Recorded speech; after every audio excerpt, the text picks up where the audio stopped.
Welcome back to the University of Life, and today we're going to be discussing one of the most damaging things you can do with your brain and a really simple, easy, comfortable way that you can correct it.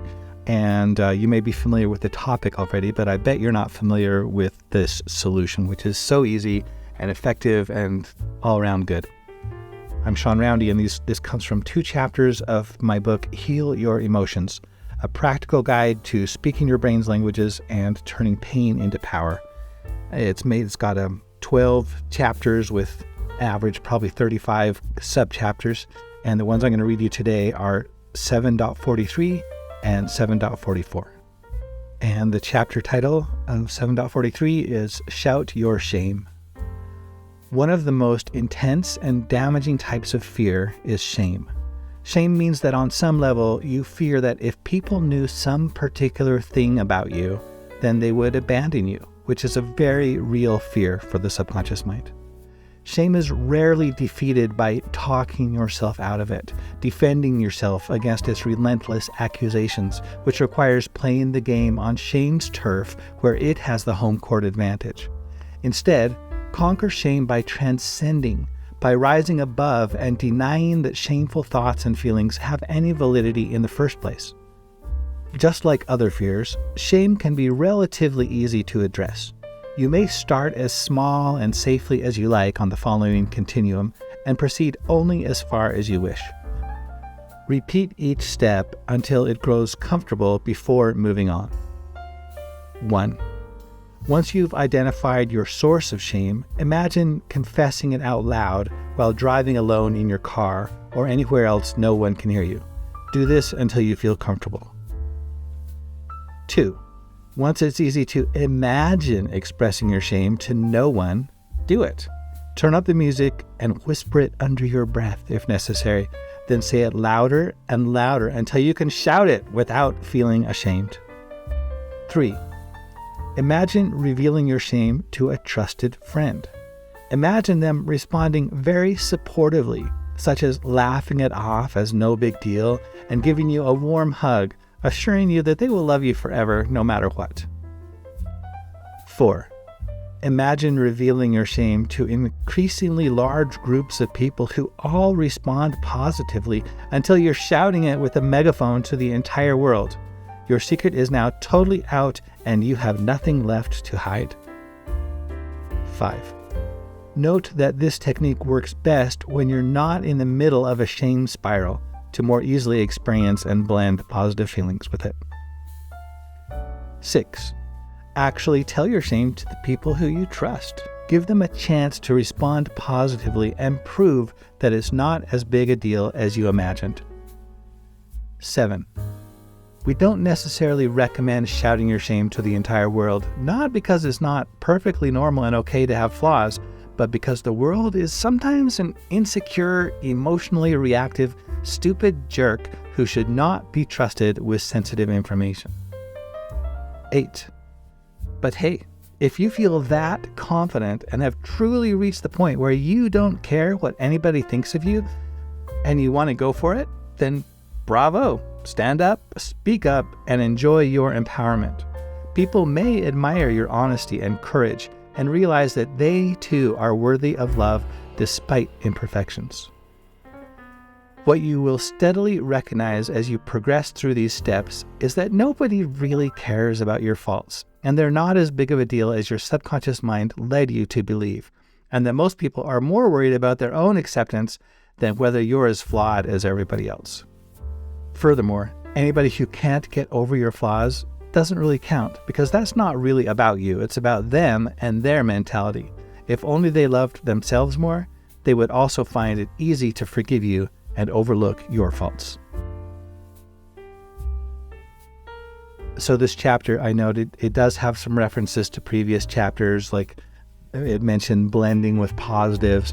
One of the things explained early in the book is if you ever go in and find your negative feelings and use the various techniques in this book to help to expand and release those. Always be sure to have in your other hand positive feelings, and you want to blend those together. It's much more effective and much more comfortable and quick. And now here's chapter 7.44, Candor. And this is a story which illustrates that point. Every main chapter of at least 11 of the 12 chapters has 2 chapters like this with ongoing characters. So in previous chapters, you met Brittany and Brian and their actors at a local playhouse. What do you like best about Daphne? Brittany asked as she and Brian strolled through the park after rehearsal one afternoon. Daphne was her new role, an irreverent, ruined party girl who nearly destroys the lives of everyone who loves her. I like her audacity, Brian answered. She does whatever she wants, whenever she wants, to whoever she wants, and she never even considers offering any apologies. I actually envy her. I wish I could be that free, though of course I wouldn't abuse my power the way she does. Brittany replied, considering his answer. She was having a little trouble getting into character and hoped to find some angle to help her understand the role more deeply. I don't think I could live with myself if I did half the stuff she does. What about you? Brian asked. What do you like about Tony? He's such a sucker, Brittany replied with a laugh. He's so totally head over heels in love with me that I can get away with whatever I want. Yes, Brian agreed, and that's exactly why love redeems you in the end, almost. What do you mean, almost? Brittany objected. I'm totally redeemed. I returned the diamonds and everything. Yeah, but you're still a selfish jerk, Brian explained. You just have no reason to treat me poorly anymore. It would take a lot more love to heal that. That's probably true, Brittany nodded. They walked along in silence for a ways. Then Brittany blurted out, Help me, Brian. I don't understand her. How can I play her right if I can't stand her? Brian smiled at her, and they paused on the path. I think I know exactly what you need, he said. Come here. He took Brittany by the hand and led her onto the grass and up a small hill that provided a view of the park. From there, they could see the pond, the soccer field, and dozens of people walking or sitting in the sun. Okay, he instructed, tell me what you hate most about Daphne. She's selfish, Brittany accused, and heartless, and mean. Okay, good, Brian nodded. Now tell them. He pointed to the people around them in the park. What? Tell them who you are, Daphne, and remember, you couldn't care less what they think of you. Brittany grinned and nodded. Not only would this help her get into character, but it would be fun to witness everyone's reaction. She launched straight into the exercise with all the heart she could muster. I am a selfish biatch, she shouted at the top of her lungs. Several faces whirled about to stare at the girl on the hill. I am mean. I don't care about anybody except myself, and I feel no remorse.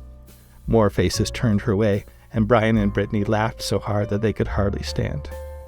As soon as she regained her composure enough to speak again, she continued, I'm a terrible kisser and a horrible singer.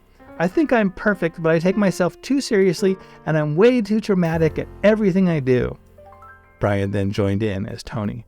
But I don't care, he shouted. I have no self-worth, so I am blind to all her faults. I let her treat me like garbage, and I nearly paid for it with my life.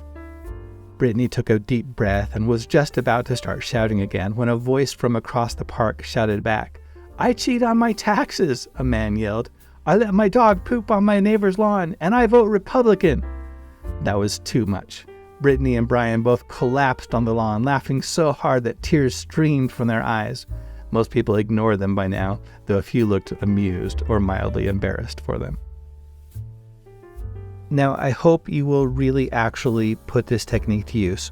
For a quick review, think of something that you don't want other people to know, that you're even a little bit ashamed of.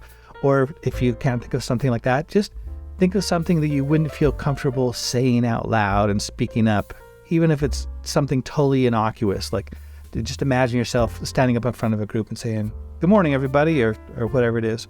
And one reason I want you to do this is because the world needs it so much these days. And the reason why is because the world has become so critical, right? There's trolls and critics and social justice warriors everywhere attacking and stuff. Let me tell you 2 or 3 reasons why they do this to put them in perspective. Number one, a lot of people do it because they lack any impulse control and they've got some negative feelings, maybe some shame of their own. And unconsciously, they believe that if they can take those negative feelings and attack someone else with them, then the technical word for this is discharging. They think they can discharge those emotions, put them on someone else, and find peace and relief. That does not work, obviously. It just makes the whole world worse, and what comes around goes around, and there's a lot of that going around, and so most people suffer some from that. A second reason is that they just lack critical thinking skills, or at least they don't have enough of them. And so when they hear some opinion which doesn't perfectly match with their own, then they react and say, no, that's bad. I'm going to tell you a quick story to illustrate.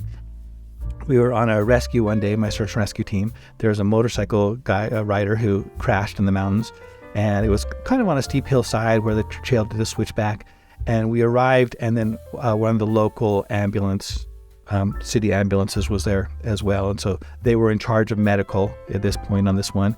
And so the main, whoever their team leader was kind of in charge. And one of our people saw this motorcycle and saw that as soon as we lift it and extricate, the person who was our patient who was partly underneath it, that motorcycle could slide and further complicate everything. So she said, hey, I'm going to tie off this motorcycle so it doesn't slide. And now this other guy who just, he just didn't have full-blown leadership skills yet, fully developed. And because that wasn't in his little narrow focused world of thinking, okay, we're going to extract this person, we're going to splint this leg, we're going to check vitals, do all those things, he just shut her down and he said no, and just kind of turned her off. And when in reality, he should have said, go ahead, it doesn't hurt anybody. But that's kind of an example of these limited critical thinking skills and people having their little narrow focus and not really being willing to take the time to consider new information and integrate it, or even allow you to have your opinion while they have theirs. That's perfectly fine. And the third reason I'll mention why people often criticize and shut you down is, and again, it's not something they're usually intentionally doing. This is the culture they've been bred into. This is what's going on. And so the bandwagon effect and everything, just people do it, is that people have opinions and they want to militantly control everyone else's thoughts and make them match. And if they don't, it's cancel culture, it's shut you down, it's shame you and control, as if by controlling other people's thoughts and feelings, we can make the world good. Well, we can't. By controlling people, you've seen movies where like robots take over the world or something. What does humanity always do? It revolts. We must have freedom. So if you want to get people on your side, you really have to do it by persuasion. Because if you do it by control, then you're just becoming like North Korea and creating all kinds of mental illness and stuff like that. So don't do that. And one of the best ways you can do it, here we come full circle, is to heal your own shame. So that when people attack you, you don't take it personally because you've established your foundation of, no, I'm okay. I'm not afraid of you. I don't care what you think. I mean, I don't worry about it at least. And so I'm not going to react and be cowed and shunned by you. And I'm not going to shut myself down and shove myself into a tiny, safe box in a world which needs people to stand up and speak out with a little more love and sanity. So there is my rant. I would love to fill the world with people without shame. And some of those people I'm going to disagree with, even on important topics. But that's life, that's humanity. And I can accept that. And as long as we can treat each other with respect, then we can come to the best solutions we can for everybody. So thanks for listening to this long University of Life rant instructions. Please put that to use. Don't be ashamed. I'll just tell you, I don't even know you specifically, but I know you're lovable because I've known a lot of people, and even some of the biggest jerks, if I look closely enough, you know what? I can find things in them worth loving. And that's the kind of person I want to be. That's the world I want to live in. And so thanks for joining me on that effort. We'll see you next time here at youtube.com/uoflife or uoflife.com or facebook.com/uoflife. And we'll continue this exciting, problematic, challenging, interesting, engaging journey through life together. See you next time. Until then, continue becoming your best self and living your best life.